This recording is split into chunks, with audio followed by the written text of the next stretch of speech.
Bismillahirrahmanirrahim. Sudah pada open mic, open kamera ya, teman-teman.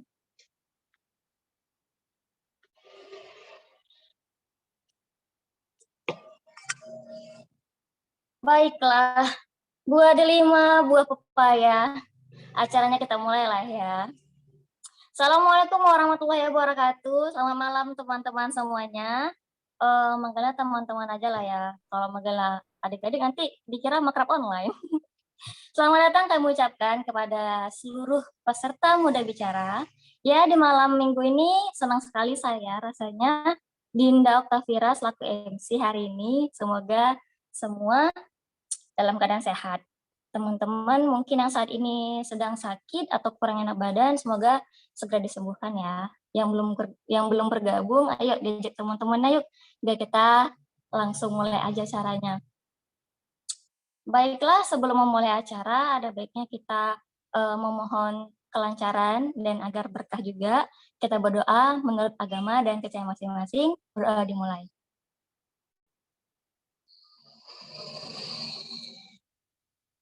Berdoa selesai. Baiklah teman-teman yang saya sayangi, tadi sudah saya buka, lalu sudah berdoa juga. Nah, langsung saja kita ke acara selanjutnya, yaitu nih ada kata sambutan dari kakak kita Putri Handayani selaku Koordinator Forum Indonesia Muda Regional Deli Serdang.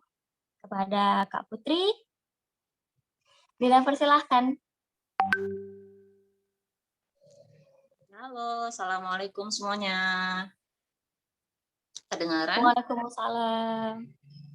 Suara Putri masuk ya? Kedengaran kan? Kedengaran kok, Kak. Oke, Assalamualaikum teman-teman semuanya. Selamat malam. Senang sekali ya pada malam hari ini. Cukup antusias nih teman-teman. Oke ya. Jadi sebelumnya, bismillahirrahmanirrahim. Alhamdulillahirrahmanirrahim. Wassalatu wassalamu ala asrofil anbiya'i wal mursalin wa ala alihi wa ashabihi ajmain. Teman-teman, ini kita bakal adain Muda Bicara lagi ya. Ini yang kedua.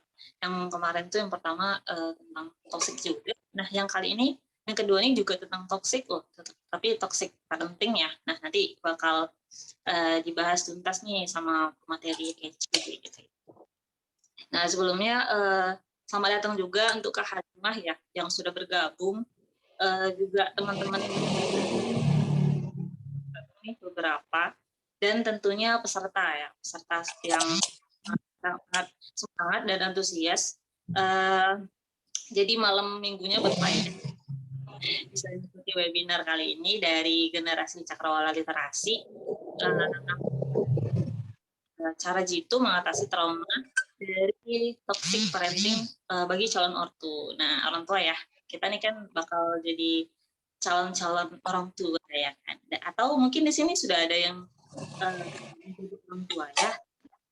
Jadi materi ini bagus banget webinarnya.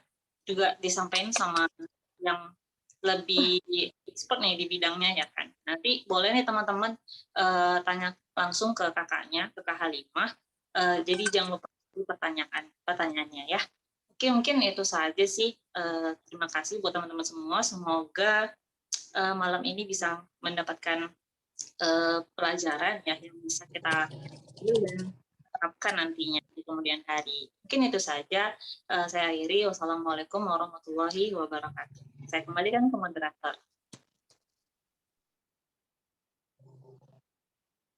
Baiklah, terima kasih Kak Putri. Ya benar ya, kayak bilang Kak Putri. Semoga ini acaranya berkesan karena memang materinya bagus sekali. Baiklah, tanpa berpanjang kalam, untuk mengefisiensikan waktu, kita lanjut aja ya ke acara inti kita. Nah, nanti nih acaranya bakalan dipandu sama Momot yang cantik karena MC cantik, nomor cantik ya. Tapi sebelum ke sana, sebelum kita ke acara inti, nah Dinda nih ada sedikit peregangan dulu lah ya. Nah jadi kita di sini akan bermain. Bermain apa? Bermain put your finger down. Ada yang pernah denger nggak? Ayo, yuk, raise hand yuk, yang pernah tahu mini games ini. Biasanya sih ini di TikTok banyak ya. Put your finger down. Oke. Jadi nanti di sini kita akan melihat ya sejauh mana pengenalan kita akan diri kita sendiri. Jadi di sini kita akan menampilkan 5 tangan. Teman-teman buat semuanya 5 tangan. Nanti jika sesuatu yang Dinda katakan itu pernah teman-teman rasain, nah jarinya diturunin seperti ini. Seterusnya sampai habis. Begitu ya. Untuk pertanyaannya, oke. Siap-siap. Sudah nih? Mana ya tangannya nih? 5 ya, 5. Oke. Yang pertama, siapa di sini yang pernah dicubit atau diapain sama mamanya pas ada tamu tuh kita petakilan gitu. Kitanya lasak-lasak depan tamu. Ya, ya ada yang berkurang ya. Oke. Siapa yang di sini pernah mogok makan siang atau mungkin seharian nggak makan nasi, paran di kamar makan jajan, nggak cuman gara-gara nggak dibeliin sesuatu yang kita pengenin. Pernah, ya nggak? Pernah nggak? Oke, kita lanjut. Yang ketiga, siapa di sini yang pernah banting pintu pas lagi marah sama orang tua? Ke kamar terus putih dibanting gitu. Oke, ada ya. Oke, lanjut. Siapa yang di sini ngerasa hobinya itu tidak sejalan sama orang tua? Ya, Kak Halim langsung cepet kali ya, Kak. Langsung cepet ya. Oke, masih pada bagus ya jarinya ya. Oke, masih 4, 3. Bahkan nih ada Aziz yang masih 5. Satu lagi. Put your finger down. Siapa yang pernah senjatanya nangis ketika nggak dibeliin sesuatu? Iya, biasanya ini yang banyak cewek ya. Aduh, luar biasa. Ya itu aja sih sekilas peregangan dari Dinda. Nanti untuk lebih lanjutnya kita bakalan ada mini ice breaking gitu lah ya. Baiklah, langsung saja nih kita masuk ke acara inti. Cuman tes dulu, cek sound dulu, cek ombak untuk momot kita yang cantik. Kak Intan Sari. Halo Kak Intan. Halo, Assalamualaikum Dinda. Waalaikumsalam. Baiklah, karena sudah ada suaranya dan wujudnya, langsung saja Irina serahkan ke Kak Intan selaku momot yang akan memandu acara inti kita pada malam hari ini. Kepada Intan, Dina persilahkan.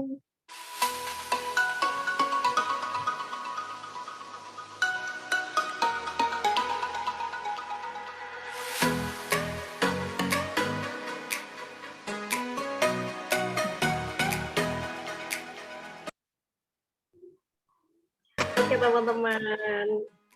Oke, terima kasih musiknya Kang Zoom ya. Bismillahirrahmanirrahim. Halo semuanya, Assalamualaikum. Waalaikumsalam warahmatullahi wabarakatuh. Oke, makasih ya Dinda dan teman-teman yang udah memberikan kesempatan kepada Intan untuk memoderatori acara webinar kita pada malam hari ini. Nah, jadi ini adalah webinar Muda Bicara yang diselenggarakan oleh teman-teman dari generasi Cakrawala Literasi Forum Indonesia Muda se-Sumatera Utara. Dan pada malam hari ini kita akan ngebahasin mengenai cara jitu mengatasi trauma dan toxic parenting bagi calon orang tua yang pematerinya keren banget nih. Namanya Kak Halimah, beliau adalah konten kreator dari TikTok @dailyjoy. Nah teman-teman, sebelum kita masuk nih ya ke acara inti bareng sama pemateri yang keren, kayaknya lebih baik nih momot Intan ya di sini kenalin dulu kali ya pematerinya. Kita bacain dulu aja kali ya CV pematerinya nih. Oke, jadi Nama pemateri kita pada malam hari ini adalah Kak Halimah. Beliau beralamat di apartemen Taman Rasuna Tower 7 unit 10C. Kemudian beliau juga punya personal blog di www.sorecentralismo.blogspot.com. Lahirnya 5 Juli 1990 dan tempat kelahirannya itu di Pematang Siantar, Sumatera Utara. Punya hobi nulis, seni, dan suka dengan kegiatan yang sosial sifatnya ya. Kemudian kakak ini dari SD sampai SMA di Kabanjahe, Sumatera Utara. Ini mana nih teman-teman yang dari Kabanjahe ini boleh ini ya, boleh berbangga ada temannya. Oke, jadi kakak ini kuliah di Bina Sarana Informatika Jakarta dan lulus pada tahun 2011. Kemudian kakak ini juga aktif di berbagai organisasi, salah satunya di OSIS MAN Kabanjahe, kemudian juga siswa MAN Pecinta Alam, English Private Course.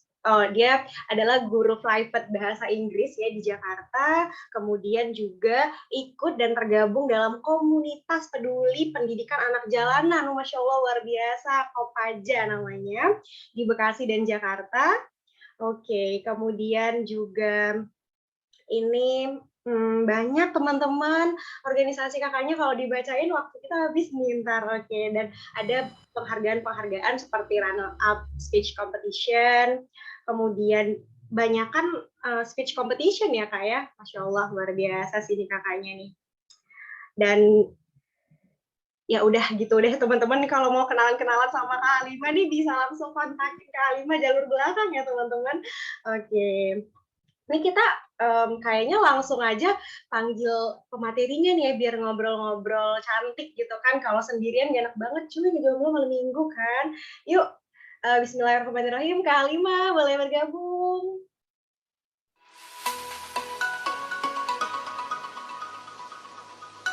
Halo semuanya, selamat malam. Assalamualaikum warahmatullahi wabarakatuh. Waalaikumsalam. Waalaikumsalam warahmatullahi wabarakatuh.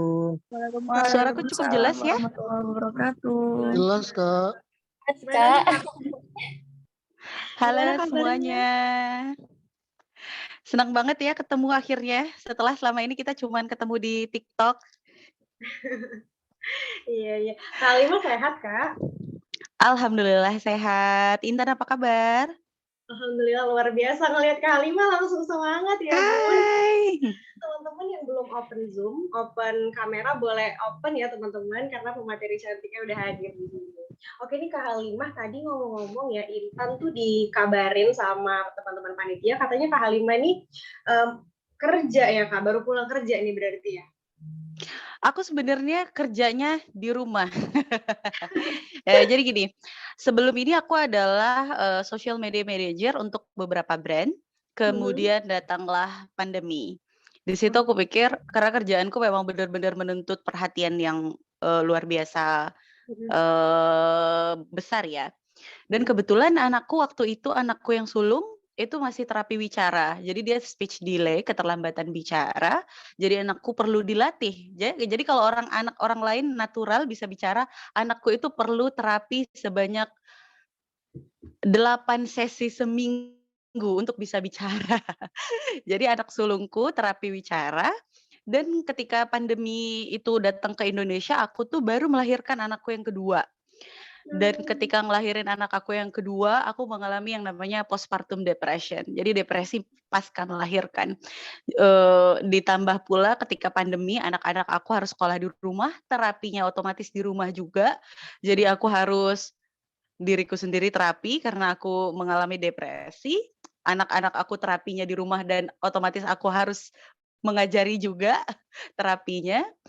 Dan alhamdulillah dikasih Allah cobaan berikutnya ketika anakku berusia 10 bulan, anakku yang kedua 10 bulan, anakku juga harus terapi lagi. Jadi hidupku full di rumah, parenting dan terapi. Masya Allah, luar biasa.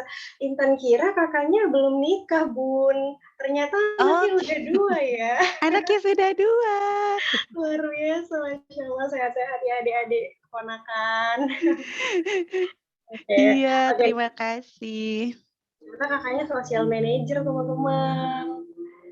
Sosial media manager ya Kak ya. Oke. Dan Kak Halimah ini teman kita satu kampung lah ya, dari sama-sama dari Sumatera Utara, dan sekarang alhamdulillah tinggalnya di Jakarta ya Kak ya. Oke teman-teman. Nah, terima kasih ya untuk Kak Halimah yang udah meluangkan waktunya bergabung sharing-sharing sama kita pada malam hari ini mengenai toxic parenting. Nah, berhubung udah jam 8 ya, 8:01 malah di sini ya. Gimana kalau kita langsung aja kali ya Kak mulai diskusinya ya. Oke. Ini pertanyaan yang udah masuk. Oh iya teman-teman panitia boleh di-share link Slido-nya ke kolom komentar. Jadi teman-teman peserta boleh kalau ada yang ingin bertanya lewat link Slido ya.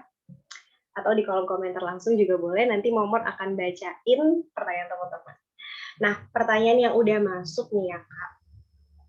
Dari teman-teman peserta. Yang paling banyak banget mereka penasaran. Apa sih yang mendasari Kak Halimah itu ngangkat konten terkait parenting di TikTok Kakak? Gitu. Oke. Awalnya aku bikin konten TikTok itu sebenarnya untuk ngasih semacam red flag nih. Ketika anak aku yang pertama nggak bicara ketika dia umur 3 tahun, kita masih cuek-cuek aja. Dan cenderung kalau nanya ke tetangga atau ke teman, nanti juga dia ngomong, nanti kalau ada saatnya dia ngomong kok gitu. Dan kita cuek-cuek aja. Ketika aku pergi ke dokter tumbuh kembang dan psikolog, aku didamprat abis-abisan, dibilang bahwa ini udah telat banget, anak kamu tuh bisa bisu loh. Kalau kamu baru umur segini bawa ke sini, harusnya anak 2 tahun nggak bisa manggil bapak ibu, udah langsung dibawa ke klinik tumbuh kembang. Kenapa ketika umur 3,5 tahun baru dibawa gitu. Jadi ketika anak aku yang pertama mulai terapi dan semua perjalanan kita laluin, anak aku sempat operasi kelainan otot leher juga waktu itu. Aku ngerasa bahwa wah, jadi orang tua tuh berat ya. Dan kadang-kadang bukan karena kita nggak mau berusaha.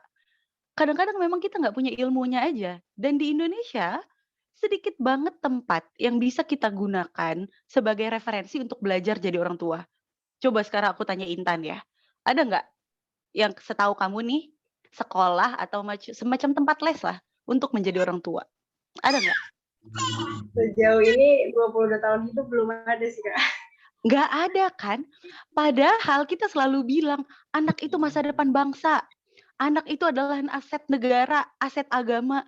Tapi kalau untuk mendidik anak, kita tuh referensinya kemana? Yang ngajarin kita untuk mendidik anak, nggak ada gitu.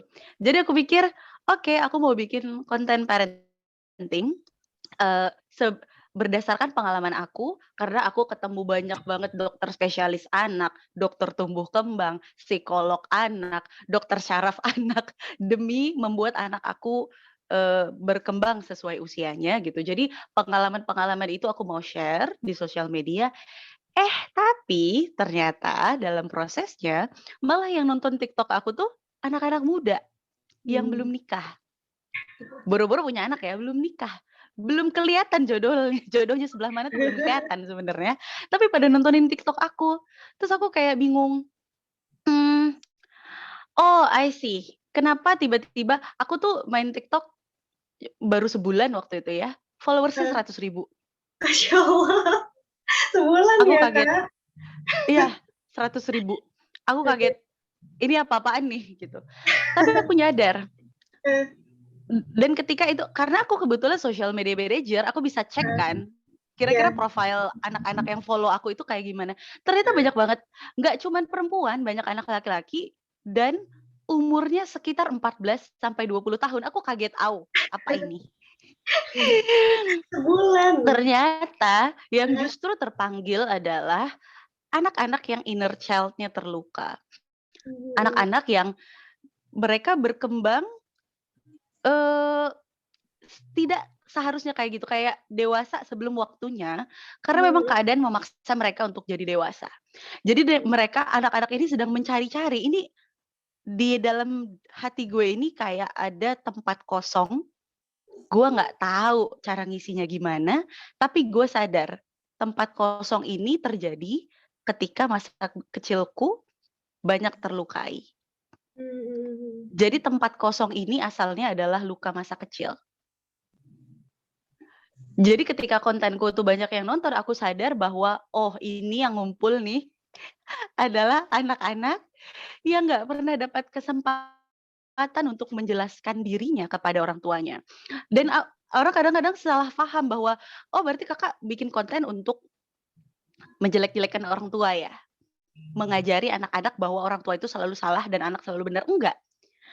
Justru langkah pertama kita untuk membangun hubungan yang sehat dengan orang tua adalah dengan mengakui apa yang salah. Kalau salah, kita katakan salah.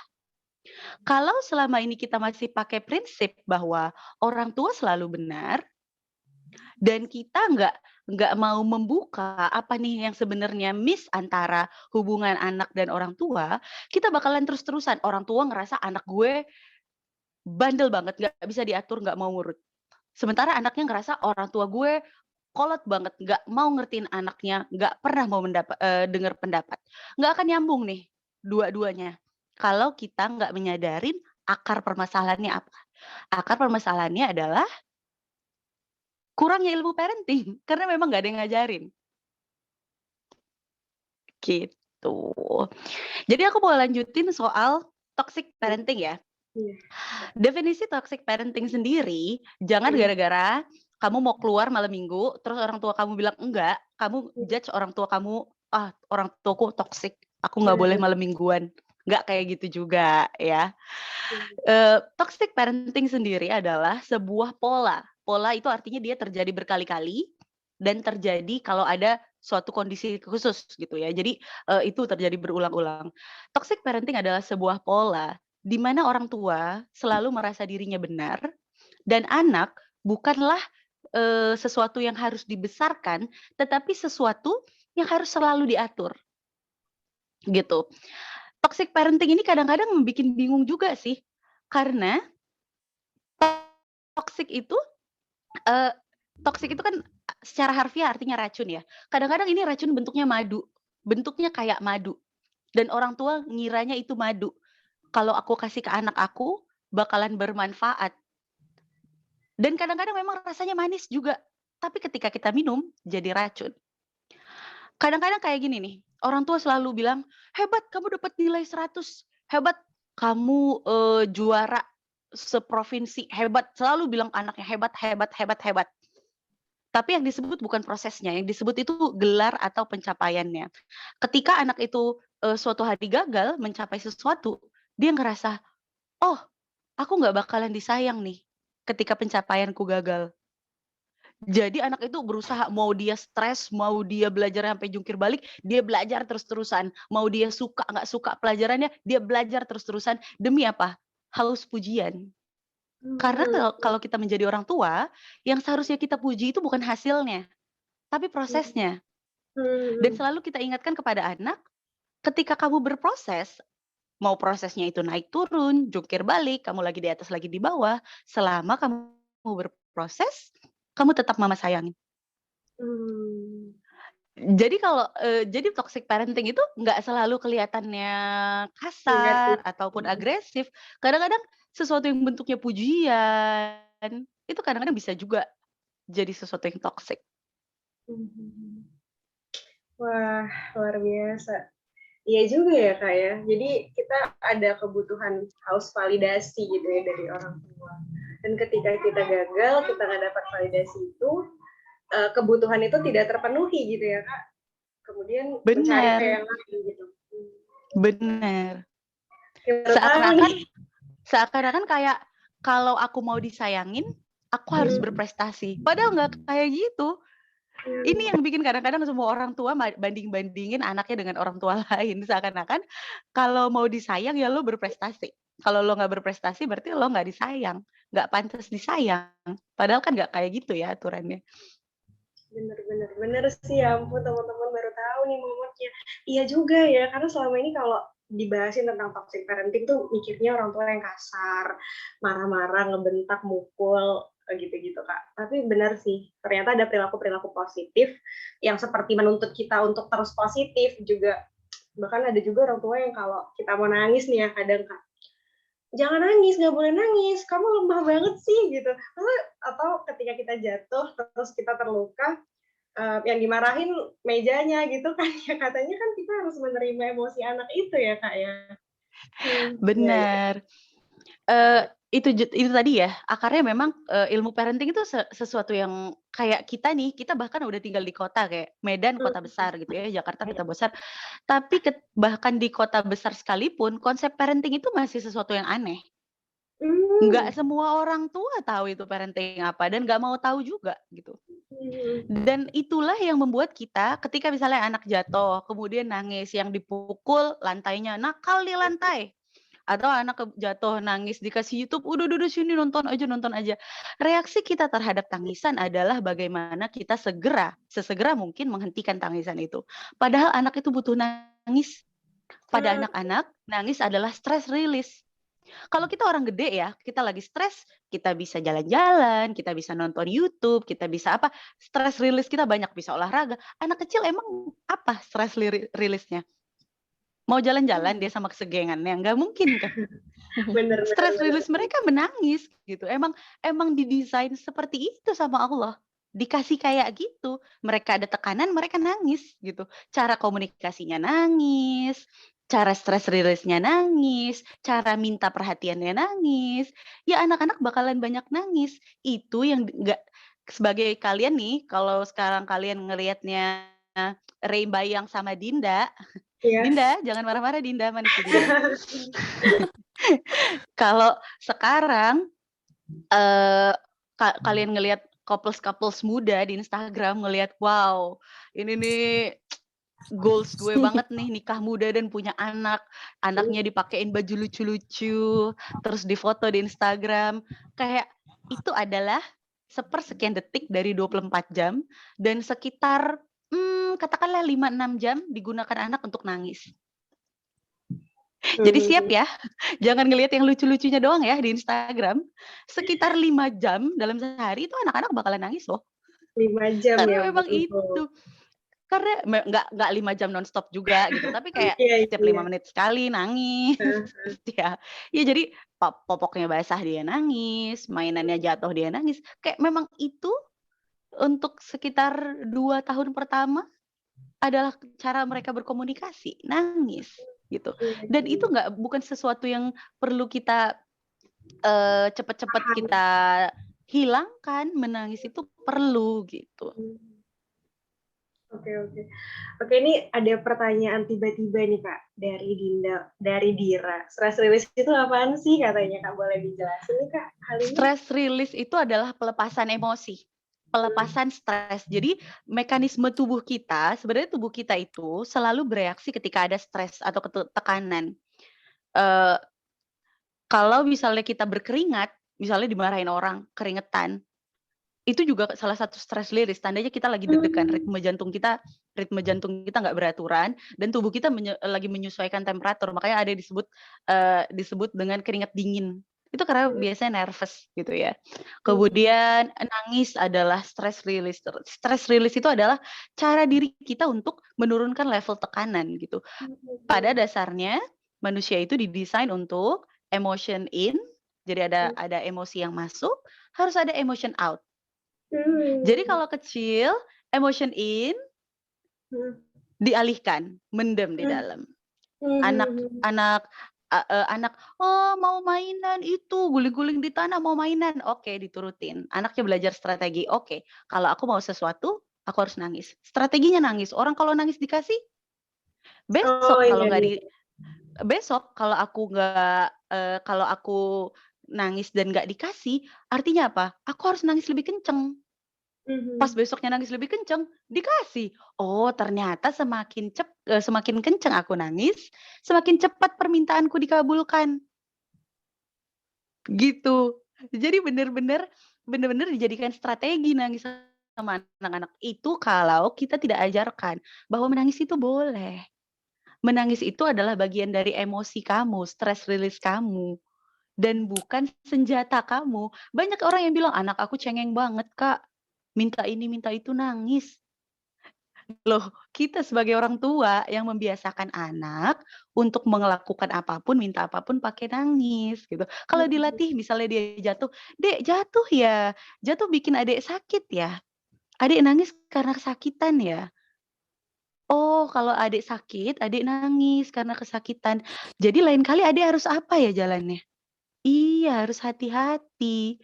Jadi beneran diurutkan kejadiannya. Anak jatuh, merasa sakit, kemudian menangis. Kita jelaskan bahwa itu sesuatu proses yang natural gitu. Menerima emosi-emosi yang hadir dalam diri anak itu dari kecil ya, berarti ya kan? Benar. Oke. Jadi nggak mendem, kemudian besarnya jadi inner child yang nggak keluar, salah melepaskan emosi, nyala-nyalain orang tua. Oke, Iya. itu aduh, oke, mantap nih, mantul banget nih, baru awal-awal udah semangat nih saya nih. Ini kalau menurut Kak Halimah, karena kayaknya jarak usia kita nggak terlalu jauh sih, kayak sama-sama 90-an nih. Ah. Sama-sama kelahiran tahun 90-an, 90, 91, 23, sampai 9 kan ya.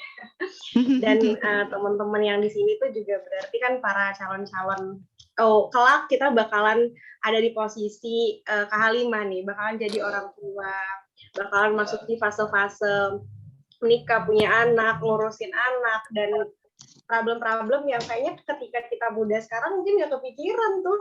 Aduh, santai banget, kayak indah banget ya, nikah, punya anak, hahaha ya kan. Nah, ini kalau menurut Kak Halimah, buat kami-kami nih yang masih 21, 22, 25 tahunan itu mengetahui informasi tentang parenting, belajar pola pengasuhan itu seberapa penting sih Kak? Atau gimana gitu? Sebenarnya gini, belajar parenting nggak semata-mata dipraktekkan ketika kalian udah punya anak. Belajar parenting bisa menjadi penting ketika kalian waktu kecil nih sering dibentak, sering dikritik secara nggak konstruktif kritiknya. Kritiknya kayak, halah belajar gitu aja nggak bisa, nulis kayak gitu aja nggak bisa. Apaan kamu, teman-teman kamu bisa, kamu kok nggak bisa, kamu bodoh ya gitu. Ketika inner child kita terluka, ilmu parenting bisa kita gunakan untuk mengajari diri kita sendiri. Nama istilahnya adalah reparenting. Jadi tahu nggak kenapa aku akhirnya belajar parenting? Karena aku nggak sadar aku punya luka masa kecil. Aku nggak tahu aku punya trauma masa kecil. Sampai suatu hari aku ngerasa hidupku kacau banget. Waktu itu aku sampai hampir bunuh diri. Aku ngerasa nggak ada yang apresiasi apa yang aku lakukan. Aku ngerasa nggak ada yang ngerti sama aku. Aku ngerasa setiap aku melakukan sesuatu, orang mencoba-coba cari celahnya untuk menyerang aku. Aku selalu ngerasa kayak gitu. Padahal orang-orang sekitarku baik semuanya dan nggak ada yang ngerasa kayak gitu. Itu tuh kayak cuma skenario yang aku bikin-bikin sendiri di kepalaku. Ternyata itu setelah aku konsultasi, aku menjalani psikoterapi, ternyata aku trauma sama masa laluku sendiri, sama masa kecilku. Dan aku baru nyadar itu ketika psikoterapi. Sejak itu aku baru sejak itu kebetulan waktu itu aku lagi ngajar di sebuah TK. Jadi waktu itu aku jadi guru TK. Disitulah aku baru merasakan bahwa, oh oke, aku harus menerapkan yang namanya reparenting. Jadi aku ngajarin anak kecil yang terluka di dalam diri aku untuk bangkit. Bahwa nggak semua kritik itu tujuannya untuk menyakiti aku. Ada juga loh kritik yang tujuannya untuk sayang sama aku. Itu saking waktu aku kecil ngelakuin apapun dibentak. Salah naro pensil dibentak. Lupa naro piring kotor di tempatnya dibentak. Orang tuaku terang-terangan bilang bahwa aku anak yang paling nggak disukai. Terang-terangan. Jadi ibuku terang-terangan bilang dia sayang kakakku yang cowok, ayahku terang-terangan bilang dia paling sayang sama kakakku yang cewek, dan aku anak yang paling nggak disukain. Jadi kayak aku nggak nyadar itu tuh bikin trauma sampai kemudian aku psikoterapi cerita digali-gali sama psikologku dan aku keluarin cerita yang itu. Oh ini nih, Aku waktu kecil banyak banget dikritik. Sampai kebawa ketika aku besar, karena aku anaknya pinter ya, Aku anaknya kebetulan pinter gitu ya. Jadi aku selalu tampil maksimal nih. Kalau kerja aku selalu paling depan. Kalau sekolah, kuliah, aku kuliah cuman bayar kuliah 1 semester. Selebihnya aku dapat beasiswa. Aku lulus cum laude. Masya Allah. Aku selalu berusaha tampil ke depan gitu.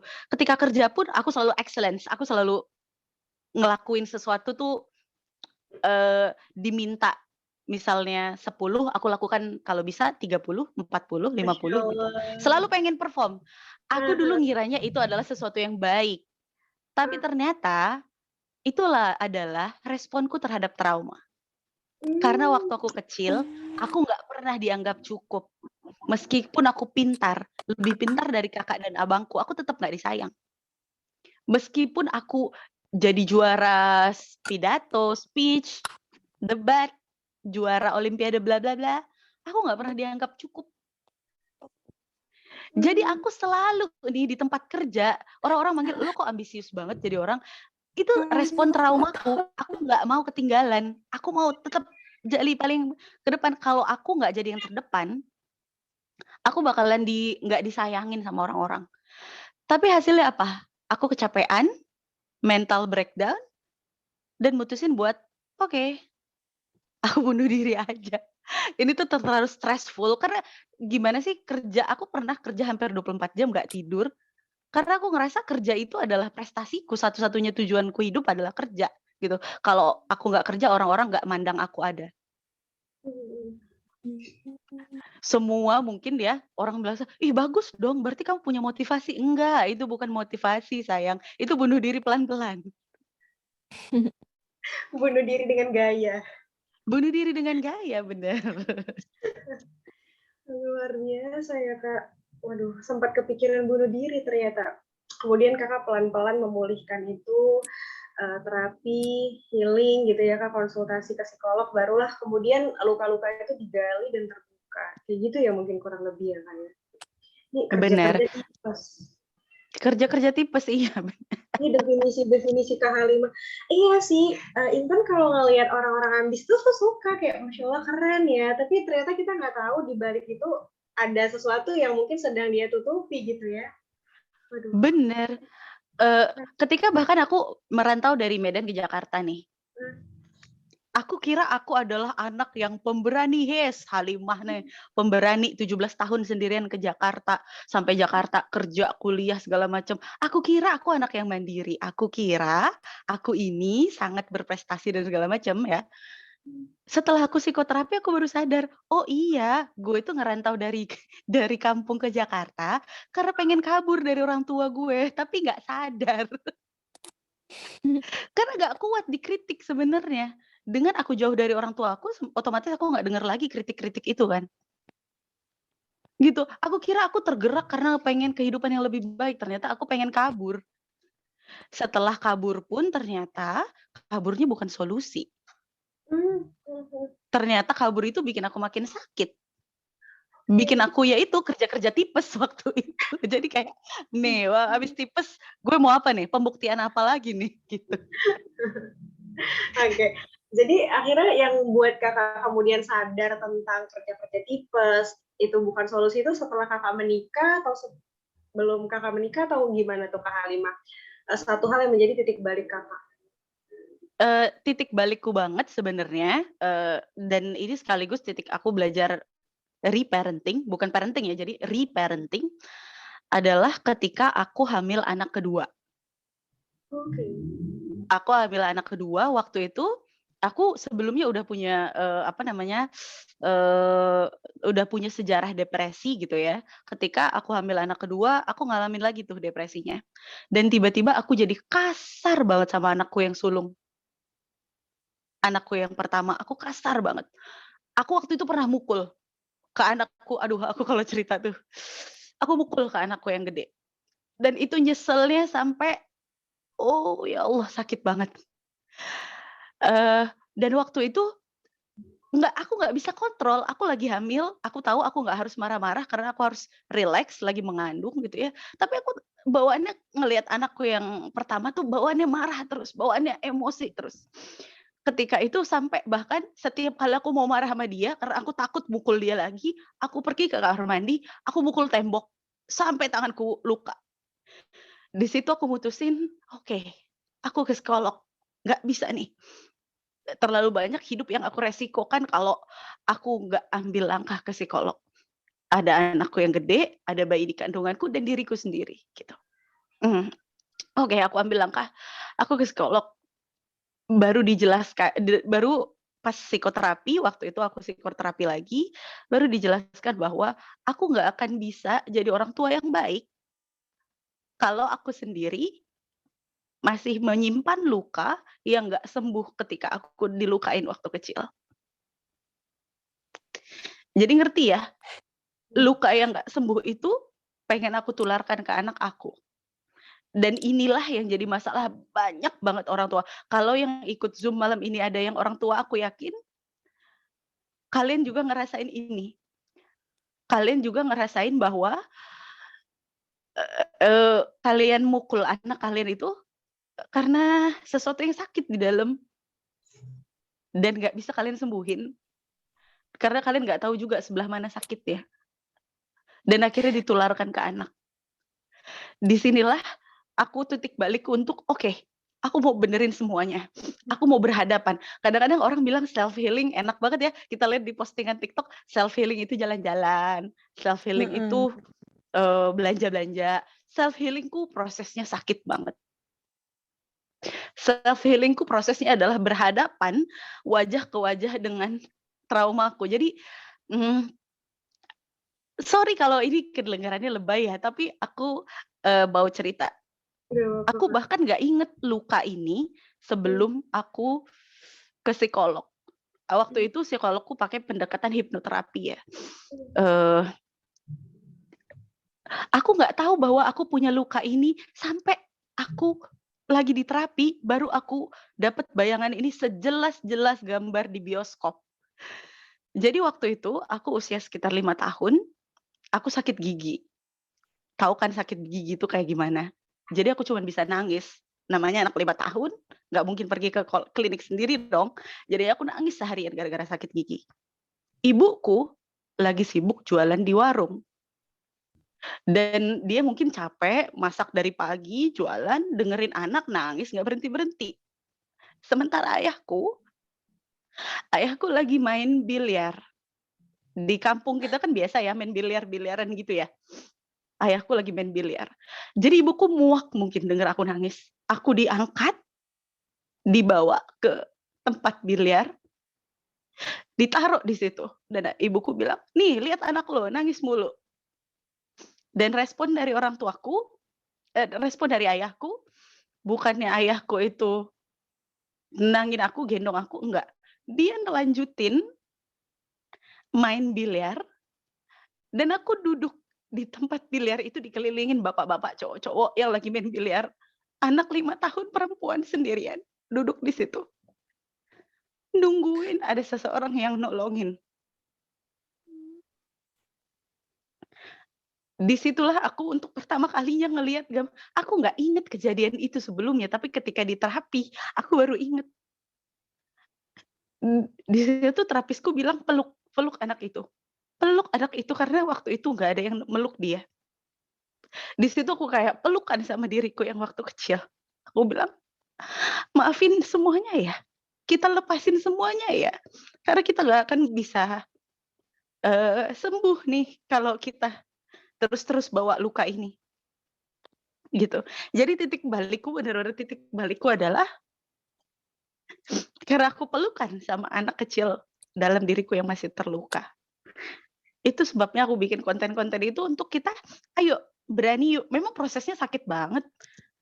Tapi kita harus melakukan itu supaya luka kita nggak nular ke anak.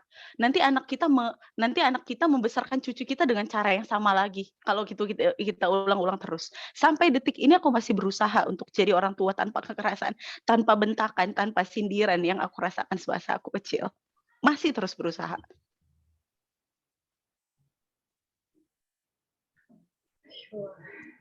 Kali Mas. Saya speechless nih Kak. Kalau mau nangis di depan Shola Kalimah. Saya ini berasa ini teman-teman. Berasa masuk ruang terapi juga. Shola nih. Kalimah pengen kasih peluk virtual tapi jauh. Peluk virtual untuk kalian semua, virtual hug. Teman-teman banyak yang sedih juga ya. Shola ini benar-benar iya sih. Ini aku pikir ini masalah kita semua ya teman-teman, anak-anak generasi 90-an yang mungkin orang tua kita dulu kan pengalaman parentingnya belum sebanyak kita gitu ya. Jadi ya aduh nggak bisa berkata-kata. Takut. Astagfirullah. Makasih Kak Lima untuk ceritanya. Kak Lima kuat banget nih kata Intan dia semangat juga teman-teman. Insyaallah Kak Lima nggak nyangka saya tuh. Aduh, ini Oke, ini Bismillah kita lanjut ya teman-teman ya. Oke.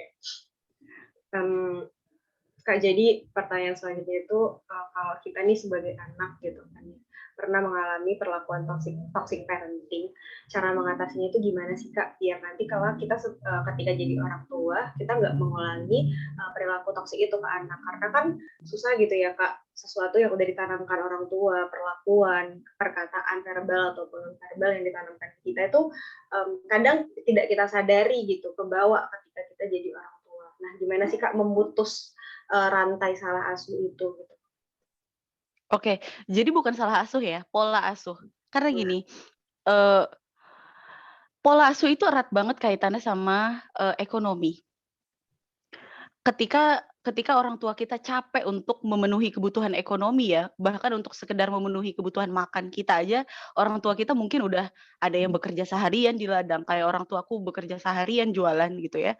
Jadi yang harus kita maklumi adalah satu, orang tua kita melakukan yang terbaik menurut mereka. Sudah mengusahakan yang terbaik menurut mereka. Bahwa kemudian mereka nggak tahu bahwa kekerasan itu salah. Mereka nggak tahu bahwa membentak dan mengkritik anak itu salah. Itu tuh kayak di luar kuasa mereka. Apakah memukul anak itu salah? Iya, tapi itu kayak mereka nggak boro-boro punya teori parentingnya ya. Kayak bahkan aku bisa bekerja untuk memenuhi kamu makan aja udah syukur. Kayak gitu kan prinsip-prinsipnya orang tua kita. Jadi kayak pertama, kita harus sadari bahwa perlakuan orang tua kita itu didasarkan oleh ketidaktahuan. Bukan berarti kita membenarkan tindakannya ya. Tapi kita harus sadar bahwa orang tua kita melakukan itu karena keterbatasan ilmu, keterbatasan pengetahuan, keterbatasan ekonomi, banyak banget keterbatasannya mereka gitu. Bukan berarti kita membenarkan, tapi kita paham bahwa orang tua kita memiliki keterbatasan. Yang kedua, yang harus kita bangun adalah komunikasi. Aku agak bingung nih. Aku mau nanya ya sama peserta malam ini. Kapan sih kalian terakhir kali bilang, "Mama, aku sayang mama. Ayah, aku sayang ayah." Waktu kemarin terakhir aku tanya, waktu aku lagi ngisi webinar juga, jawabannya waktu wisuda. Kamu wisuda berapa lama? 4 tahun yang lalu. Hah? Berarti kamu ngucapin aku sayang mama 4 tahun yang lalu? Iya, katanya. Karena dalam kultur Indonesia bilang aku sayang mama, aku sayang papa, itu tuh memang janggal. Kalau di dalam kultur orang-orang Eropa ya, orang-orang Barat, bye mom, I love you, bye dad, I love you, itu kayak tiap pagi, ya nggak sih? Kalau kita, mama aku sayang mama, lo mau duit? Lo butuh apa? Mau beli apa lo tiba-tiba ngomong sayang-sayang? Ya enggak? Udah kayak Bener Kak. love language itu kayak sesuatu yang aneh di masyarakat kita. Iya bener. Afirmasi positif tuh kayak pasti ada maunya nih anak. Iya. Bener. Padahal itu tuh kayak aku sayang kamu, mam, gitu kayak mama, aku sayang mama. Tapi kayak diterima itu kayak aneh. Bahkan ada nggak? Ini aku contoh diriku sendiri ya. Ayahku itu kalau dipeluk kayak risih. Iya. Saking waktu kecil, pelukan itu bukan bahasa yang familiar ketika dia dibesarkan. Bahasanya selalu ini. Jadi bahasa cinta berupa pelukan, elusan. Ayahku tuh setiap dipeluk kayak, "Oh iya iya," gitu, kayak udah risih gitu. Siapa yang orang tuanya kayak gitu? Karena seaneh itu bahasa cinta di kalangan kita tuh seaneh itu gitu. Iya sih. Mungkin love language-nya money touch, Kak, ada yang bilang money. Money touch. Tapi bahasa cinta beda-beda kan Kak. Iya sih, Beb. Bener, bahasa cinta itu beda-beda. Bahasa cinta itu ada sentuhan, ada ucapan, ada apa. Tapi umumnya orang tua di Indonesia itu nggak terima semua jenis bahasa cinta. Pelukan nggak terima, omongan nggak terima, nggak terima semuanya. Karena bahasa cinta itu sesuatu yang patut dicurigai. Padahal enggak. Ini yang harus kita latih kepada orang tua kita. Kita harus ngerti bahwa mereka juga dibesarkan dengan sesuatu yang cukup keras. Makanya mereka jadi keras. Jadi waktu itu aku coba membuka diriku ke ayahku. Karena bagiku waktu itu ayahku lah yang membuat hubungan kami agak susah gitu ya. Aku coba membuka omongan ke ayahku bahwa aku ajak ayahku tuh suka banget makan sate Padang. Jadi aku coba ngajak ayahku berdua ngedate sate Padang. Jadi sate Padang date. Kalian bisa coba ngopi-ngopi senja sama mama. Ngedate lucu, belanja-belanja, check out Shopee bareng sama mama atau apa gitu ya. Kayak ngelakuin sesuatu yang dia sukain bareng-bareng. Atau temenin mama ikut pengajian bareng. Ikut senam di komplek bareng atau apa aja lah gitu ya. Setelah sate Ma Acia, ini siapa nih? Yesi Hairani. Kok tahu sate Ma Acia kesukaan ayah aku? Yes, ini Kak satu kampung Kakak nih. Oh, satu kampung aku ya. Halo Adik kelas Yesi. Kakak Jangan-jangan katanya. adik kelas aku ya? Ya di Aduh, adik kelas Kaban Jahe. Hai, aduh dunia ini sempit banget. Halo Yesi, apa kabar? Angkatan berapa kamu ya? 2000 ya nantilah ngobrolnya. Pokoknya itu ya. Jadi setelah aku ngajak ayahku ngobrol bareng, baru aku bilang, "Ayah, sebenarnya aku ngalamin kesulitan di dunia kerja karena waktu kecil aku sering ayah bentak." Ayahku kaget. Ayahku kaget, "Hah?"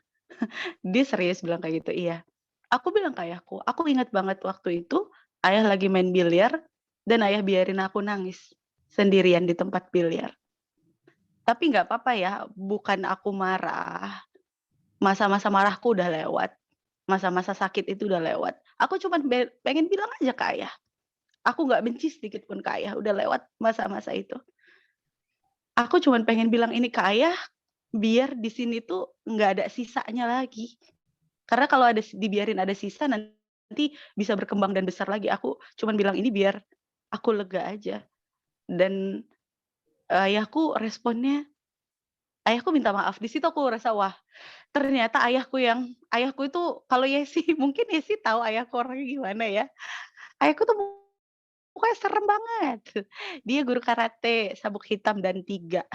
Pokoknya serem banget dan ayahku minta maaf ke aku. Dan disitulah titik baliknya, oke, aku ngerasa aku udah selesai sama masa kecilku dan aku siap untuk melanjut ke masa depanku, gitu. Jadi untuk memang satu-satunya cara adalah komunikasi. Aku tahu sulit banget ngajak orang tua kita untuk komunikasi karena adanya perbedaan umur, perbedaan pengetahuan, perbedaan gaya bicara, perbedaan banyaklah. Tapi bisa dibangun pelan-pelan. Berarti itu yang pertama kita sadari bahwa orang tua kita ini belum paham gitu ya Kak ya. Dan yang kedua, pelan-pelan kita komunikasiin ke mereka gitu. Bismillah, semoga kita bisa ya teman-teman. Bismillah. Oke, jangan lupa sebelum ngomong beliin sate Ma Acia dulu nih. Bisa ke Kaban Jahe.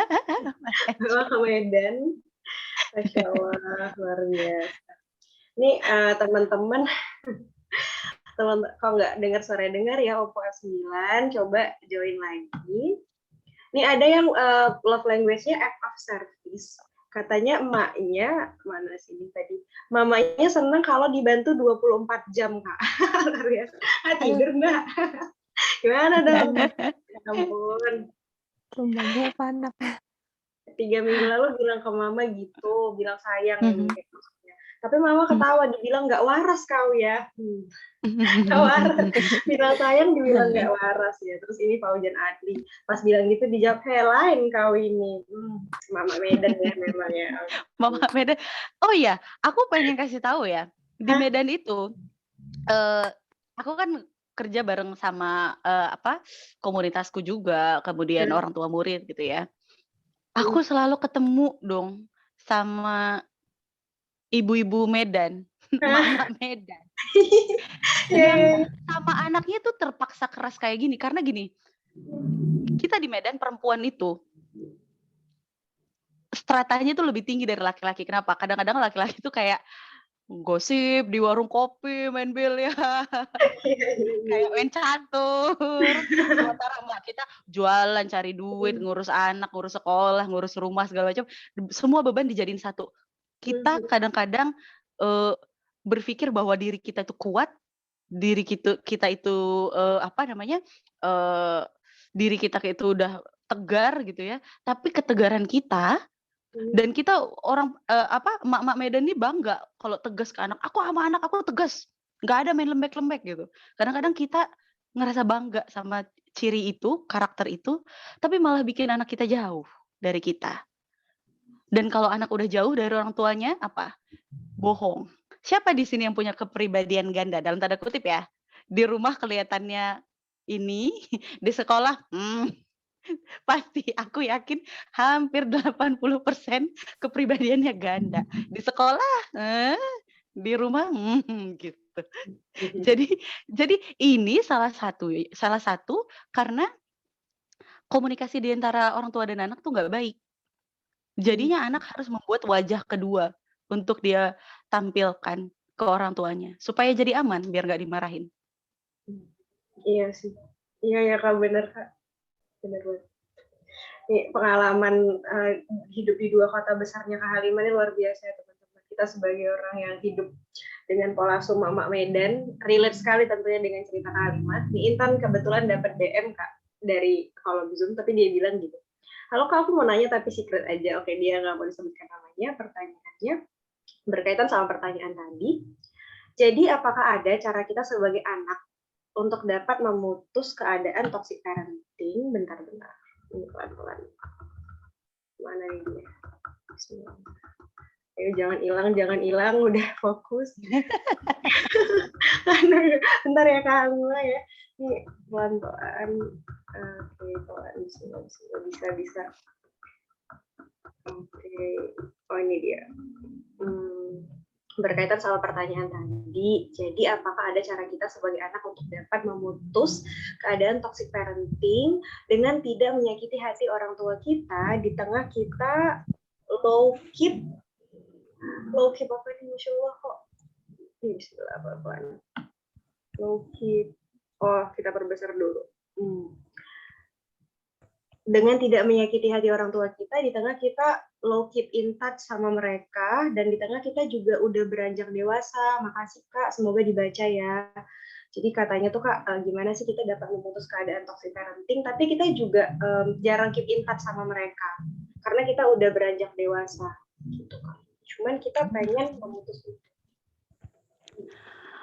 Aku waktu ngajak ayahku ngedate sate Acia tadi, aduh kok tadi bahasannya jadi sate Acia ya, Yesi ini. Waktu aku ngajak ayahku makan sate Acia umurku 25, ya 25, 24, 25. Waktu itu aku khusus pulang dari Jakarta ke Medan untuk bicarain itu. Saking ya di sini udah ngaco banget rasanya. Dan kalau dibilang cara untuk nggak nyakitin hati orang tua, aku rasa mohon maaf ya, kalau sepengetahuan aku, semua proses untuk sembuh itu bakalan sakit. Nggak ada proses sembuh yang enak, kita harus disuntik dulu, diinfus dulu, dioperasi dulu.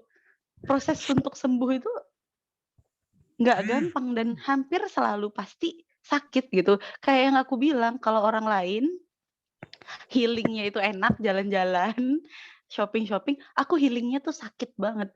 Karena ibaratnya gini ya, eh, kalau kita terjebak dalam hubungan yang toxic parenting, orang tuamu dan kamu lagi sama-sama megang pisau yang kedua sisinya tajam.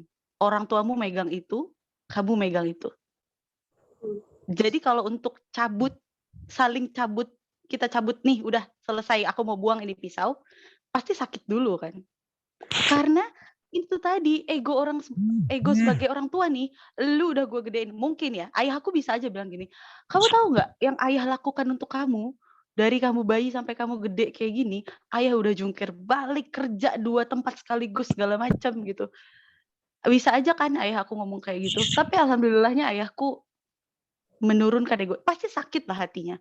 Anak yang udah dia besarin dengan susah payah, jerih payahnya, malah bilang bahwa dia itu ayah yang nggak bener gitu ya. Singkatnya kayak gitu. Pasti sakit, prosesnya sakit. Mohon maaf kalau kita cari cara yang nyaman untuk sembuh. Aku rasa nggak ada. Prosesnya bakalan sakit. Gitu. Tapi apakah bisa sembuh setelah itu? Bisa gitu. Tapi mungkin lisan kita memang harus dijaga di depan orang tua, harus berlembut-lembut, harus merendah. Gimana dong kita anaknya gitu ya. Harus merendah, hindari kata-kata konfrontatif, hindarin melabelin.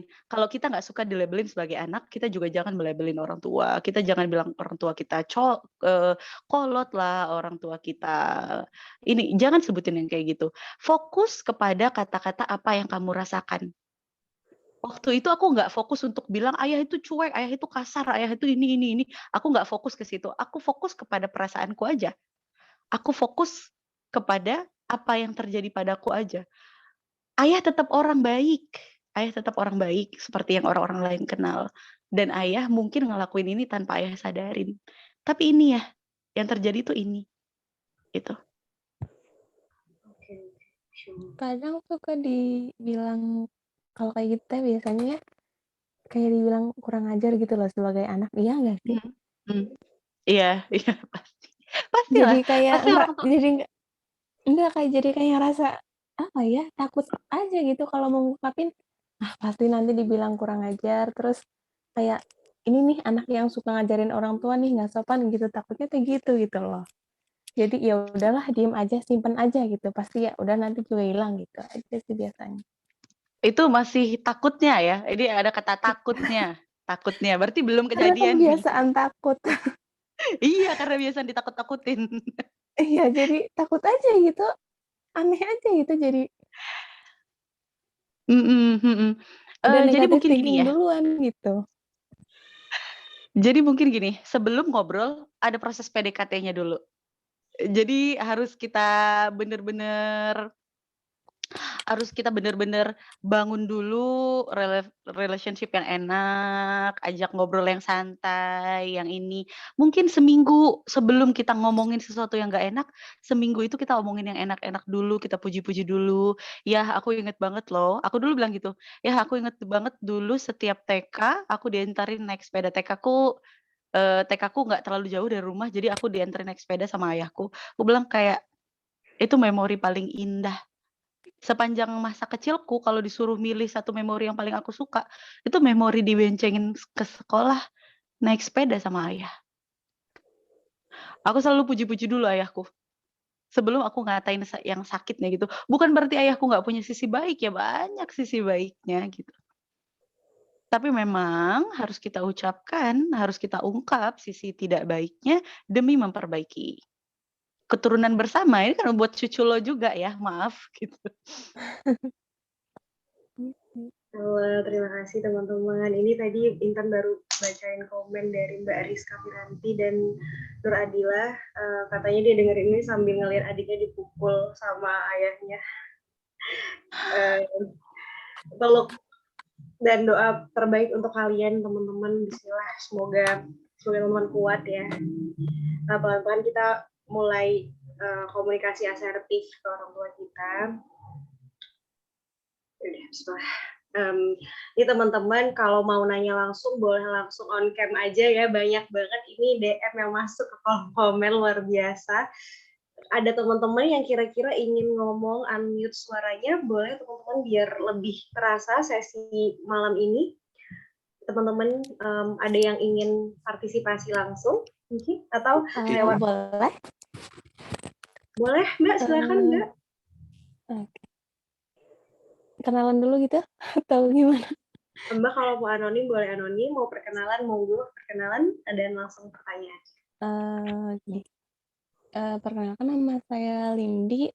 Gini, saya kan sering ngerasa kayak aneh gitu loh, tiba-tiba kayak ngerasa capek banget terus tiba-tiba diem nangis gitu, aneh, tapi bingung yang ditangisin teh nggak tahu apa gitu, dan cara mengekspresikannya teh apa ya, nggak tahu caranya gimana gitu, entah harus apakah senyum ataukah harus gimana gitu, nggak tahu gitu, kayak seolah-olah teh pikirannya buntu gitu, jadi apa ya,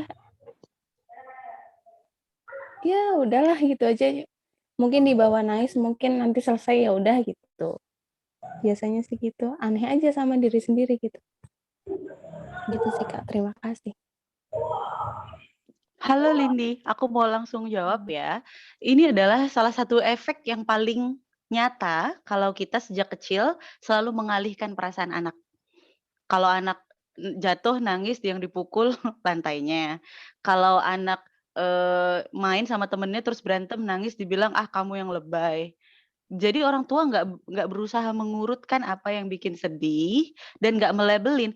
Kadang anak-anak tuh nggak ngerti nama-nama emosi. Yang ini namanya cemas, yang ini namanya marah, yang ini namanya takut, yang ini namanya kecewa. Anak-anak nggak ngerti, itu nggak ada di kosakata anak. Jadi harus kita ajarin. Sama kayak anakku, misalnya dia kayak di videoku yang banyak ditonton ya. Anakku, aku suruh sikat gigi dia jerit sampai melengking. Disuruh sikat gigi dia nggak mau gitu. Aku ajarin ke anakku, sebelum aku nyuruh dia sikat gigi ya, setelah dia nangis dan tenang, aku biarin dia nangis dulu sampai tenang, aku ajarin, "Adek nangis karena marah ya? Lagi main, mama suruh sikat gigi, adek marah ya?" Aku ajarin bahwa, "Dek ini namanya marah. Jadi kalau kamu marah, kamu teriak, iya. Jadi ketika kamu marah, Dek, teriak boleh. Nangis boleh, yang nggak boleh pukul, yang nggak boleh banting, yang nggak boleh, yang nggak boleh cakar mama. Jadi yang kita larang itu perilaku jeleknya, bukan emosinya. Jadi jangan dihalangin anak kalau mau nangis, nangis. Itu adalah stress release alami. Sama kayak Lindy, dia nggak tahu apa-apa, akhirnya dia nangis. Itu kayak Lindy ini semacam secara emosional, kamu adalah dirimu yang terjebak di sekitar umur 5 atau 6 tahun yang nggak pernah diajarin cara menyelesaikan emosi. Jadi kamu taunya nangis. Logika kamu nggak pernah diajarin cara ini, nggak pernah diajarin caranya menyelesaikan emosi-emosi itu secara runut dan logis. Jadi ketika misalnya tadi di sekolah kamu ada masalah sama temen, tiba-tiba kamu ngerasa sampai rumah, tadi di sekolah kejadian nih kamu dimarahin guru misalnya. Ketika kamu dimarahin guru, kamu mengalihkan perhatianmu dengan dengerin musik, ngobrol sama temen, atau apa, sampai lupa. Pas udah duduk di rumah, sedihnya tiba-tiba muncul, padahal masalahnya tadi, yang nggak diselesaikan tadi, munculnya belakangan. Tapi kamu bingung, ini gue kenapa? Padahal kalau ketika tadi kamu dimarahin guru, sedetik setelah gurunya selesai marah, kamu bilang sama diri kamu, "Lindy, kamu malu ya dimarahin di depan umum. Lindy, kamu marah ya hanya kesalahan sepele sampai dibentak kayak gitu. Oh iya, kamu marah, kamu malu. Kita terima ya rasa malah dan malu ini ya, sebagai bagian dari takdir Allah bahwa sedih, marah, kecewa, senang, segala macam emosi adalah sesuatu yang dikasih Allah untuk kita alami silih berganti. Kita terima ya. Terima, terima, terima. Kalau diajarin kayak gitu sama orang tua kamu, mungkin kamu nggak akan sedih tiba-tiba karena ketika ada tekanan, tekanannya dikeluarkan. Emotion in, emotion out. Gitu.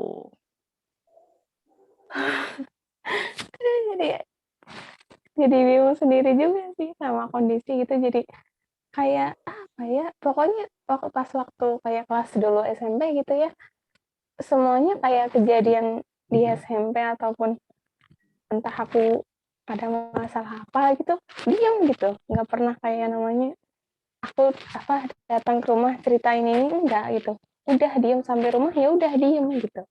Nggak pernah yang namanya cerita, oh aku tadi ngalamin begini-begini, enggak gitu. Karena apa ya, kayak mungkin mengungkapin teh Mbak Marila, lapar aku masih Zoom. Aku masih Zoom, lapar aku sini lama. Mas Kang Zoom boleh di-mute ya. Terima kasih. Oke. Silakan Mbak Lindi, boleh dilanjutkan. Halo, Mbak Lindi. Siapa tadi yang lapar tuh makan dulu. Makan dulu ya Mbak. Mas Kang Zoom boleh bantu saya ngambil teman-teman peserta yang masih unmute ya. Ini Mbak Lindi masih mau dilanjutkan Mbak? Mbak Lindi, Masya Allah. Oke, Lindi aku mau tambahin ya kalau Lindi masih dengerin dan mungkin buat teman-teman yang lain juga. Kalau misalnya kamu biasa mendiamkan masalah, mungkin kamu adalah korban dari orang tua yang memiliki pola disorganized insecure attachment. Itu istilah yang ribet banget, tapi intinya orang tuamu selalu mengecilkan emosimu. Jadi kalau kamu nangis, lebay. Kalau kamu kecewa, sepele, digituin. Jadi emosimu selalu dikecilkan. Jadi melatihnya bisa dengan cara memvalidasi. Jadi ketika saat itu kejadian, saat itu validasi. Saat itu kejadian, saat itu validasi. Sekecil apapun, kesandung, sakit, sebelum buru-buru, coba gitu doang. Sedetik setelah kesandung, diem dulu, aku barusan kesandung, rasanya sakit. Pelan-pelan dilatih untuk mengenali emosi sendiri.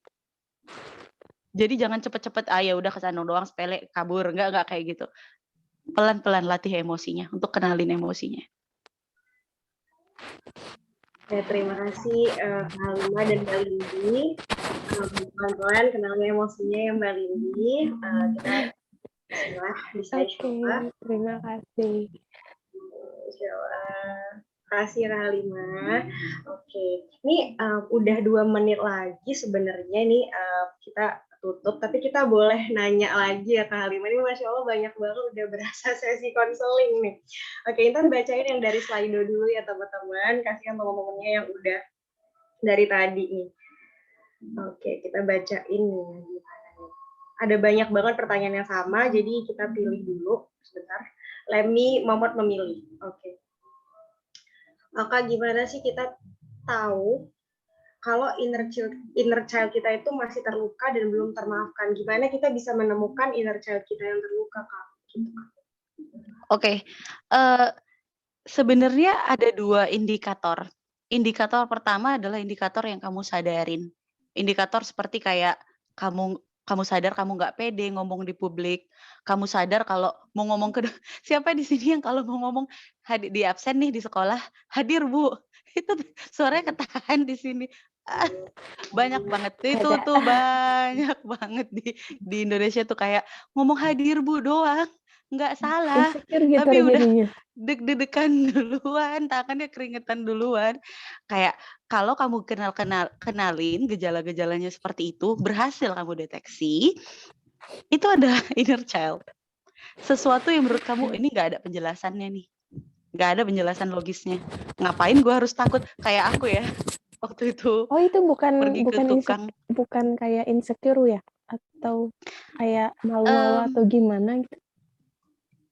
Insecure itu salah satu indikasinya. Insecure itu salah satu indikasinya. Karena pada dasarnya pola parenting itu menghasilkan 4 tipe anak. Aku boleh jelasin dikit ya, agak melenceng, tapi aku jelasin dikit bahwa pola parenting itu menghasilkan 4 tipe anak.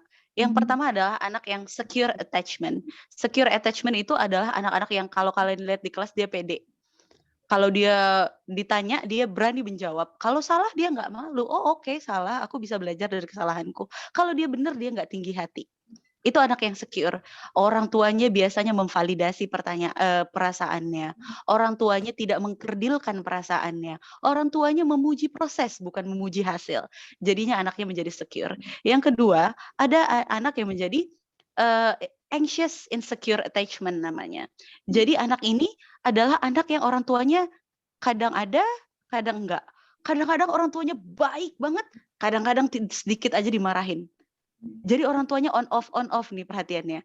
Kadang-kadang orang tuanya memanjakan banget. Kadang-kadang anaknya sama sekali nggak dipeduliin. Itu akan membentuk anak yang punya anxious insecure attachment. Nanti gedenya dia ini biasanya nih polanya bahkan ketika dia mau menikah atau polanya ketika menjalin hubungan asmara, dia ini tipe-tipe yang 24 jam harus dikabarin, kamu di mana? Kamu di mana? Kamu lagi apa? Bahkan udah nikah pun suaminya diteleponin terus atau istrinya diteleponin terus. Ini adalah anak yang dibesarkan dengan pola yang tadi, maju mundur. Jadi dia ngerasa harus selalu divalidasi, karena harus validasi. Gitu. Yang ketiga, dia avoidant insecure attachment. Jadi ini anak-anak kayak aku tadi, ambisius nggak jelas. Kayak segala sesuatu tuh harus aku yang paling oke, aku yang paling ini, saling sindir kanan kiri, sikut kanan kiri nggak masalah gitu. Yang terakhir adalah disorganized insecure attachment. Ini adalah orang-orang yang biasanya konfrontatif. Di jalan sering terjadi cuman kesenggol dikit pukul-pukulan. Nah, ini nih disorganized insecure attachment gitu. Nah, jadi dari pola-pola itu kita karena semua pola parenting 4 itu ujungnya. Jadi kita harus kenalin salah satu dari antara 4 ini kita yang sebelah mana. Gitu.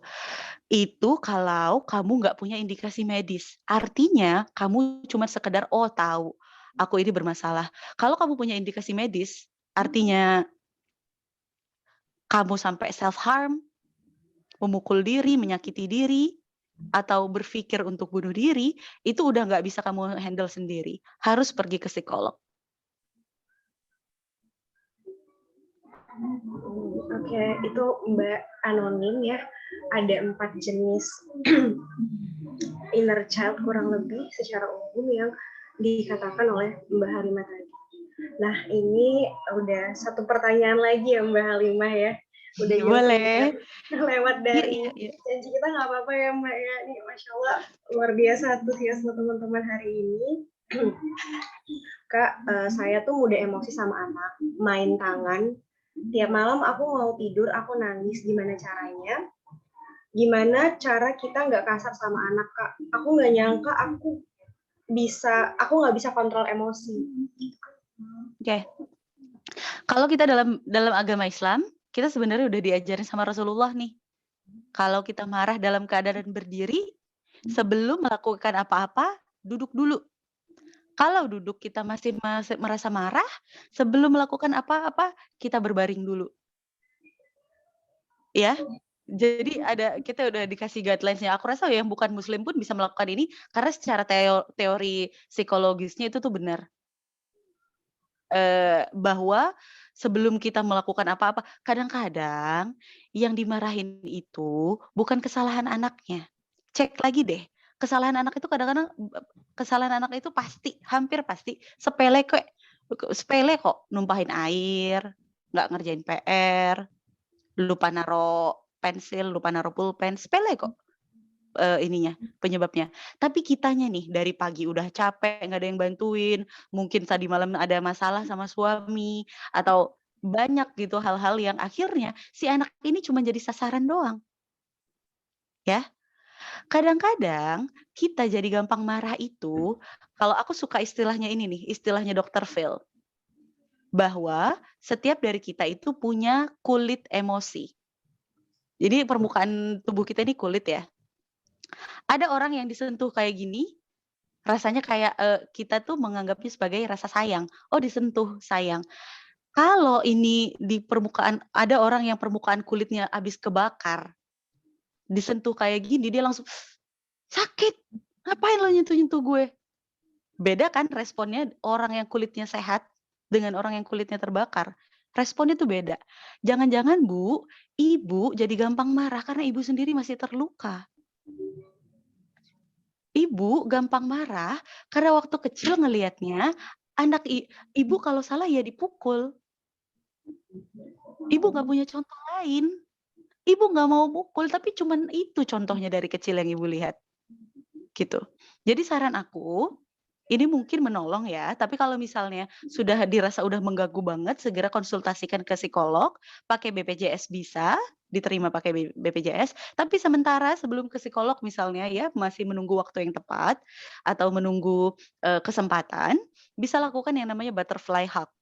Jadi ini buat semuanya teman-teman ya yang ngerasa dirinya punya luka. Butterfly hug itu seperti ini, silang, lalu dipeluk. Setiap pagi peluk, panggil nama kita sendiri. Aku suka melakukan itu. Halimah, terima kasih ya udah bertahan sampai hari ini. Terima kasih. Bertahan sampai detik ini bukan sesuatu yang mudah, tapi kamu berhasil bertahan. Makasih ya. Selama ini nggak ada yang tepuk tanganin kamu untuk berhasil bertahan. Tapi aku tahu kamu itu sesuatu yang berharga. Seseorang yang kuat. Terima kasih ya udah bertahan. Kita lepaskan, kita ikhlaskan apa yang terjadi di masa lalu kita. Kita hari ini bukanlah kita yang kemarin. Jadi kita siap ya untuk melepaskan luka itu dan tidak menularkan luka itu kepada orang lain. Kita terima segala sesuatu yang terjadi sebagai ketentuan Allah. Sedih itu nggak perlu dilawan, sakit itu nggak perlu dilawan. Diterima. Dengan menerima rasa sakit dan rasa sedih, kita bukan orang yang lemah. Itu adalah tanda kita yang ikhlas, tanda orang yang ikhlas. Berani menerima takdir bahagia, berani menerima takdir yang sedih. Gitu ya, bisa dicoba itu butterfly hug. Sambil peluk, dirinya sendiri peluk, ucapkan terima kasih. Jadi jangan malu. Kadang-kadang pasti ada yang mikir gini, aneh banget sih meluk-meluk diri sendiri. Nah, ini nih tanda-tanda yang nggak pernah dipeluk waktu kecil. Oke.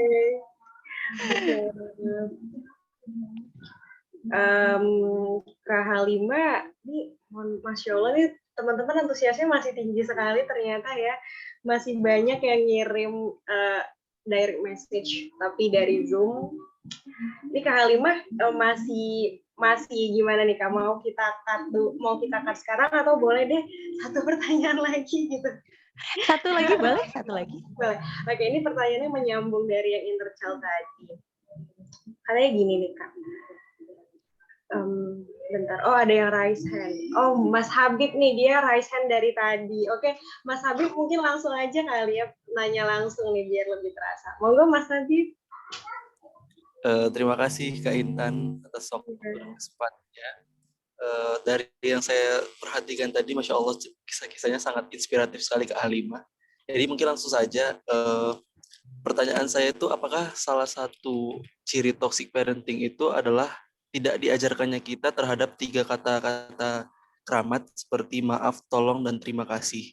Soalnya belakangan saya jadi terdoktrin gitu bahwasanya hal-hal tersebut karena tidak diajarkan oleh orang tua ngebuat saya terdoktrin untuk hal-hal demikian tuh tidak penting untuk disampaikan seperti itu. Mungkin bisa dijawab. Terima kasih. Terima kasih Mas Habib. Terima kasih ya sudah pantengin sampai habis, sampai sekarang. Oke, 3 kalimat ajaib itu tadi ya, tolong, terima kasih, maaf, itu adalah basic manner. Ketika kita nggak ajarkan itu ke anak, berarti kita tidak mengajari tata krama dasar yang sangat diperlukan anak dalam hidupnya. Dan anak pun perlu ucapan terima kasih loh. Ketika anak misalnya belajar dan dapat nilainya cuma 50, jangan cuma ditanya, "Kenapa kamu jadi nilainya cuma segitu?" gitu. Tapi harus kita ucapin, "Makasih ya, pasti sulit bagi kamu belajaran matematika. Sampai kamu nangis ketika kamu dapat nilai 50. Makasih ya udah berusaha. Maaf kalau mama nggak ngerti bahwa kamu kesulitan di belajaran matematika. Harusnya mama ajarin kamu ya atau cariin kamu guru les ya." Tolong kasih tahu mama lain kali kalau kamu punya kesulitan kayak gini, supaya kita bisa cari solusinya sama-sama. Jadi itu kayak 3 kata ini, bener kata Mas Habib, harus diucapin tiap hari. Setiap ada masalah dengan anak, 3 kata ini tuh wajib. Sesimpel anak punya nilai ulangan jelek, 3 kata ini tuh wajib diajarin gitu. Supaya anak terbiasa untuk menyelesaikan masalah dengan kepala dingin dan juga logis. Oh, kalau nilaiku jelek, aku harus 1, minta tolong. Kedua, belajar lebih giat. Dan ketiga, menerima ini sebagai prosesku belajar. Jadi bukan nilai 50 terus kertasnya disobek-sobek, diumpetin. Atau nilai 50 nggak berani pulang karena bakalan kena sapu gitu. Jadi itu kayak beneran basic banget. Itu standar dasar yang harus kita ajarin ke anak.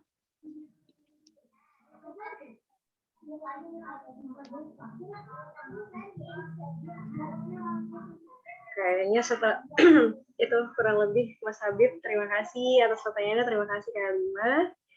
Oke, kayaknya setelahnya aku bakal download TikTok deh, mau follow Kak Halima. Download sekarang Kak, follow sekarang, jangan nanti. Oh iya, by the way, aku dulu kayak anti gitu sama TikTok dulu. Aku pikir kayak TikTok itu apaan sih, tempat anak-anak alay joget-joget gitu ya. Tapi aku karena aku social media manager, aku lihat trennya bahwa perlahan-lahan orang tuh meninggalkan Facebook, Instagram, Twitter tuh beralih ke TikTok. Dan anak-anak muda, bahkan orang tua muda itu ngumpulnya di TikTok. Jadi aku harus kayak gue nggak boleh gengsi-gengsian nih download TikTok, kirain TikTok itu cuma buat joget-joget. Gue harus justru menggunakan TikTok karena di sini nih orang-orang tua muda yang butuh edukasi soal parenting justru di sini gitu. Jadi jangan gengsi ya sama TikTok. Kalau sekali download ketagihan. Iya, tuh teman-teman yang mau download TikTok, download sekarang, dikosongkan ya. Karena di TikTok itu juga banyak konten-konten edukatif. Ya tergantung kita follow apa sih ya Kak Halima ya. Nanti setelah follow Kak Halima, lihat tuh rekomendasinya. Oh, nanti kita bakal diarahkan nih, gitu teman-teman. Oke, ini Masya Allah, kita lewat jamnya, nggak apa-apa. Kalau Kak Halimanya masih semangat, alhamdulillah. Love you pul Kak Halima, love you pul kata Kak I love Halimanya. you Anissa. Anissa, masih ada Yesi nggak ya? Aku penasaran Yesi itu adik kelas angkatan berapa? Kayaknya sih masih ada, masih di sini dia Kak. Hai. Ini dia Kak. Mirip. Tolong di spotlight. Oh ini ya namanya Yesi, aku inget. Kamu tuh seangkatan 1 tahun di bawahku ya? Iya, seangkatan dia Fauzia dan segala macam. Ingat. Kayaknya sih suaranya nggak kedengeran. Yes, mic-nya. Ya udah, ini ntar kayak sih di belakang layar kali ya nih ya. Mirip nih kata Mbak Anissa. Jadi ketika kita share player ini ya Mbak Halimah ya, banyak banget yang nyerain Mbak Halimah ini tuh kayak sih. Mirip katanya. Aduh. Kita punya kembaran 7 dan Kak Halimah sudah 5 ya. Oh iya, kata anak-anak TikTok kembaranku tuh Musdalifah. Musdalifah yang komika. Luar biasa, sangat familiar nih. Oke teman-teman, karena waktu kita terbatas ya pada sesi webinar ini, alhamdulillah terima kasih Kak Halima yang udah sharing-sharing dengan kita para calon-calon orang tua dan anak-anak yang ternyata perlu banget reparenting. Sebelum jadi orang tua kita perlu reparenting diri kita sendiri dulu. Kalau Kak batin kita selami, Masya Allah. Terima kasih sharing-sharingnya malam ini Kak. Makasih juga untuk pertanyaannya teman-teman, antusiasnya luar biasa. Bisa dikatakan ini salah satu tema, salah satu webinar yang cukup ramai pesertanya ya. Alhamdulillah. Ternyata pemateri kita, narasumber kita pada malam hari ini luar biasa nih vibes-nya. Makasih Kak Halima udah dibantuin share juga. Dan semoga ya sesi diskusi pada malam hari ini dapat menjadi manfaat untuk kita semua. Semangat belajar, semangat bertumbuh teman-teman. Dan pertanyaan terakhir tadi dari Mas Habib ya, sekaligus menutup rangkaian kegiatan kita pada malam hari ini. ini. Nah, tapi sebelum itu nih, karena masih banyak pertanyaan ya Kak Halimah, kalau kira-kira teman-teman mau sharing atau diskusi bisa kontakin Kakak lewat apa nih Kak? Oke, aku umumin pertama kali di forum ini, karena aku belum umumin sebenarnya di mana-mana. Karena banyak banget yang udah DM aku, sampai DM-ku tuh penuh nggak bisa dibuka. Error saking banyaknya DM, dan nomor WhatsApp aku juga wah banyak banget yang hubungin. Aku dalam waktu dekat, aku belum tahu pastinya kapan, tapi dalam waktu dekat sedang dirancang, aku akan bikin sebuah komunitas namanya Inner Child Circle, bekerja sama dengan psikolog klinis anak dan psikolog orang dewasa, psikolog klinis dewasa, untuk sebuah forum di mana kita menceritakan masalah-masalah psikologis kita. Forumnya ini terbuka dan insya Allah nanti gratis karena psikolognya sudah setuju untuk bikin forum sharing yang gratis. Nanti kalau sudah fix kapan di launchingnya, aku akan umumkan di akun TikTok aku @dailyjur. @dailyjur tuh teman-teman boleh banget dicatat. Tadi yang nanya-nanya ya, apa sih nama akun TikToknya Kak Halimah? @dailyjur, ada di flyer juga, teman-teman kepoin Instagramnya Sendiri Serdang, awas kalau enggak jangan lupa di like juga ya. @dailyjur, itu bisa teman-teman follow, dan mungkin kalau mau sharing-sharing, ngasih rekomendasi mau bahas apa nih Kak, bisa kolom komentar Kak Halimah ya teman-teman. Oke, Kakak tuh lebih aktifnya di TikTok atau Instagram Kak? Pertanyaan tadi ada juga yang masuk tuh. Aku cuma aktif di TikTok nih, ibu-ibu TikTok banget. Aku memang cuma aktif di TikTok karena di sosial media lain aku nggak terlalu aktif ya. Dan kalau misalnya teman-teman mau diskusi lebih lanjut, sebenarnya bisa di kolom komentar, nanti aku sering balas-balasin juga di situ. Walaupun nggak semuanya ya. Tapi kadang-kadang kalau yang aku rasa mewakili banyak pertanyaan teman-teman lain, aku balas di situ. Nanti aku bisa balas pakai video juga. Masya Allah. Nah itu teman-teman, jadi kalau mau kontak-kontak, sharing-sharing lebih lanjut bisa lewat akun TikToknya @dailyjur. Atau teman-teman boleh undang lagi Kak Halimah ya ke sesi-sesi webinar lainnya.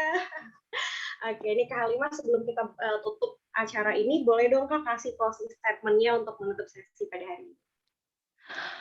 Oke. Closing statement ya, aku nggak siapin lagi. Oke. Memahami emosi, memahami luka batin, bukan sesuatu yang lebay. Ketika kamu menjadi orang yang berani berhadap-hadapan dengan luka masa lalumu, dengan luka-luka yang selalu kamu pendam, maka kamu adalah orang yang paling berani. Kadang-kadang orang yang depresi itu terlihat seperti orang normal lainnya. Dia berprestasi dalam kerja, berprestasi dalam belajar, tapi hatinya kosong. Kamu merasa depresi ataupun misalnya jika kamu memiliki luka masa lalu ataupun luka mental, bukan artinya kamu orang yang gak bersyukur. Bukan artinya kamu orang yang gak beriman. Itu semata-mata kamu sedang dicoba oleh Tuhan, diberikan sebuah luka yang gak kelihatan, sama sekali gak kelihatan. Tapi efeknya dan sakitnya berasa dari ujung kaki sampai ke ujung kepala.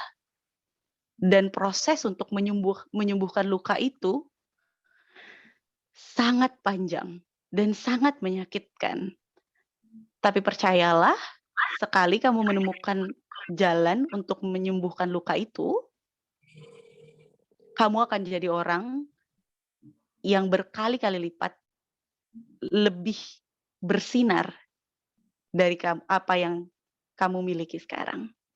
Jadi jangan takut berhadapan-hadapan dengan luka. Karena itulah satu-satunya jalan untuk sembuh. Terima kasih. Wah, luar biasa. Tepuk tangan dulu teman-teman, boleh kasih tepuk tangan virtualnya untuk Kak Halimah dong. Luar biasa. Ini baru di chat kata teman-teman nggak cukup nih 1 kali sesi. Aduh, teman-teman udah jam 9:30 ya, lewat banget dari janji kita, oke? Kalau begitu teman-teman, Intan selaku moderator mau pamit undur diri dulu, tapi teman-teman jangan undur diri karena kita belum foto-foto ya. Oke, dan sesi foto-foto kita akan dikembalikan ke MC gemoy kita, yaitu Dinda Oktavira. Terima kasih teman-teman, terima kasih Kak Alima. Terima Mohon maaf, kasih semuanya. Aku mau ikut foto bareng dong. Iya, ayo. Gak mau ketinggalan.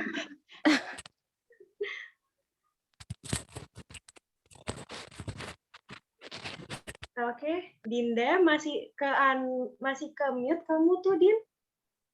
Udah ngobrol panjang lebar, ke mute kan ini ya, Din. Pantomim. Ya, sedikit ya, Bun. Nanti di niatnya kayak yang ada sih, dia cuma bilang terima kasih Intan, Masya Allah luar biasa. Terima kasih telah memandu acara inti kita dengan apik. Untuk Kak Halimah juga terima kasih Kak sharing-sharingnya. Ini nih bagaikan ular dan angsa. Sungguh mantap luar biasa. Terima kasih Kak. Daging-daging gak sih ilmunya teman-teman luar biasa, Masya Allah. Nah, baiklah semuanya. Nggak terasa kan? Tahu nih, sudah jam berapa? Sudah jam 9:30. Sayangnya acara kita berakhir sampai sini. Tapi the last but not least, kita akan melakukan sesi dokumentasi seperti yang tadi dikatakan oleh Mongo Cantik kita. Jadi ayo mangga tuh di open, dibuka, dihidupin kameranya biar kita foto-foto. Biar nampak wajah-wajah ayu, cantik, dan ganteng. Ayo sudah, yuk. Kayak teman-teman yang tadi habis nangis diambil tisu, lap air matanya dulu ya. Nanti boleh banget cek di akun Instagramnya Film Deli Serdang dengan username @filmdeliserdang, disambung semua. Itu ada yang lagi di jalan ya? Iya banget, Masya Allah. Hati-hati yang di jalan. Nah, jadi nanti di Instagram itu bakalan ada nih dokumentasinya di-upload. Mana tahu kan tempat nyata wajahnya. Kali-kali aja jadi selebgram. Sudah, Akang host? Halo. Oke. Ini ada 3 slide ya, jadi agak ditahan ya. Oke. 1, 2, 3.